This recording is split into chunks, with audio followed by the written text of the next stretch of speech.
Good morning guys. From today that is July 18th కదా. ఈరోజు నుంచి మహా అంటే తెలంగాణ ఈసెట్ వాళ్ళకి ఇంకో 15 days ఉంటుంది.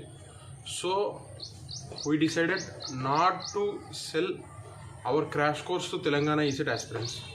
బికాస్ మీరు 20 hours ఆ క్రాష్ కోర్స్ చూసే బదులు నాకు తెలిసి మీరు ప్రీవియస్ ఇయర్స్ క్వశ్చన్స్ ప్రాక్టీస్ చేయడం బెటర్ అని నా opinion.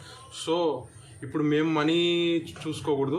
So we decided not to sell our crash course to any of the Telangana ECET aspirants. Telangana ECET 2021 రాసే వాళ్ళకి ఎవరికి మేము క్రాష్ కోర్స్ అయితే ఇంకా ఇవ్వదలుచుకోలేదు. బికాజ్ 20 hours మీరు ఇప్పుడు మళ్ళీ దీని మీద ఇన్వెస్ట్ చేసి మీరు వీడియోస్ చూసి మళ్ళీ ప్రాక్టీస్ చేయాలి. ఇవన్నీ టైం టేకింగ్ ప్రాసెస్. సో దాని బదులు డైరెక్ట్గా ప్రీవియస్ ఇయర్స్ క్వశ్చన్స్ చూడండి. నేను ప్రిపరేషన్ స్ట్రాటజీలో మెన్షన్ చేసినట్టు ఆ ప్రాసెస్ ఫాలో అవ్వండి, బెటర్. ఏపీ ఈసెట్ ఆస్పిరెంట్స్కి మాత్రం August 31st వరకు క్రాష్ కోర్స్ అయితే we'll allow. If you want you can purchase from us, right? All the best guys. Thank you.